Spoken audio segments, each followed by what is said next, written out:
আসসালামু আলাইকুম বন্ধুরা, তোমরা সবাই কেমন আছো? আশা করি আল্লাহর রহমতে অনেক ভালো আছো। আমিও আল্লাহর রহমতে এবং তোমাদের দয়ায় অনেক ভালো আছি। তো বন্ধুরা, আজকে হচ্ছে আমি পুঁই শাকের পকোড়া বানাবো। রেসিপিটা তোমাদের সাথে শেয়ার করব। এই পুঁই শাকগুলো হচ্ছে আমাদের গাছেরই টাটকা পুঁই শাক তুলে এনেছি।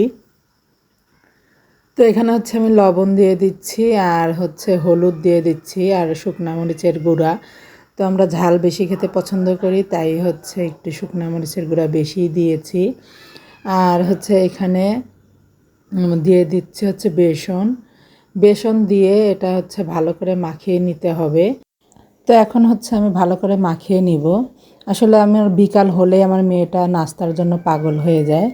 আর গাছের পুঁই শাক আছে যেহেতু আমি মাঝে মাঝে এটা করি। তা অনেক পুষ্টিকর, আর হচ্ছে নাস্তাও হয়ে যায়, বেশি ঝামেলারও না। তো এই যে আমার মাখানো হয়ে গিয়েছে, আমি চুলাটা জ্বালিয়ে দিয়েছি। তো এই কড়াইতে হচ্ছে পাকোড়া আমি একটা একটা করে দিব। এটা আসলে আমার ঘরের সবাই খুব পছন্দ করে। বাইরের জিনিস আমার বাসার কেউ খুব বেশি পছন্দ করে না। তো সেজন্য আমি সবসময় ঘরেই কিছু করার চেষ্টা করি। সেটা হোক সামান্য, এই সামান্যই আমার পরিবারের সবাই অমৃত মনে করে খায়।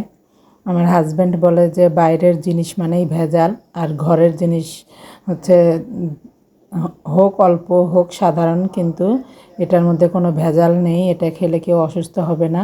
আর আমার মেয়ের হচ্ছে একটা সমস্যা আছে, হচ্ছে ও বাইরের কোনো কিছু হজম করতে পারে না। ওর ছোট থেকেই এই সমস্যাটা, গ্যাস্ট্রিকের সমস্যা। মানে বাইরের কিছু খেলে ওর পেট ব্যথা শুরু হয়ে যায়, তারপরে হচ্ছে 2-3 দিন একাধারে বমি করে। এটা ওর ছোট্ট থেকেই, মানে 21 দিন বয়স থেকেই ওর এই সমস্যাটা। তো সেই থেকেই আমার ঘরের মধ্যেই সব কিছু করার চেষ্টা করা।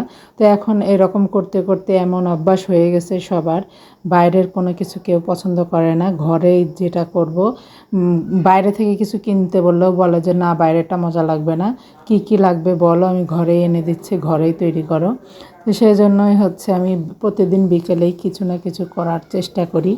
কারণ আমার মেয়ে ভাত খায় না, কিন্তু তার বিকেলের নাস্তাটা লাগবেই লাগবে। তো এই যে আমি এপাশ ওপাশ দুপাশেই সুন্দর করে ভেজে নিলাম।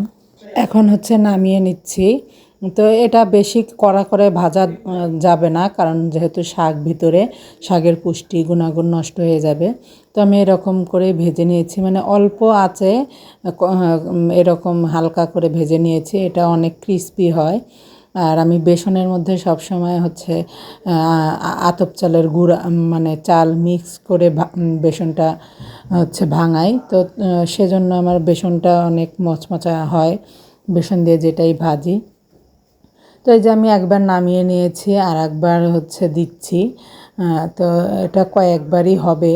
তো এখন হচ্ছে অল্প করে কিছু ভেজে নিব, আর পরে হচ্ছে আমার ছেলে টিউশনিতে গেছে, ও আসার পরে তারপরে ভেজে দেবো। এটা হচ্ছে গরম গরমই আসলে মজা। তো আমি আবার চেক করছিলাম যে আসলে কেমন টেস্ট হয়েছে। তো মাশাআল্লাহ অনেক মজা হয়েছে, সবাই অনেক মজা করে খেয়েছে। তো আজকের ভিডিওটা এই পর্যন্তই। ভালো লাগলে অবশ্যই লাইক কমেন্ট শেয়ার করবে, আর অবশ্যই অবশ্যই ফলো দিয়ে পাশে থাকবে। আর তোমরা ভালো থাকবে, আশেপাশের সবাইকে ভালো রাখবে। সবাই ভালো থেকো। আসসালামু আলাইকুম।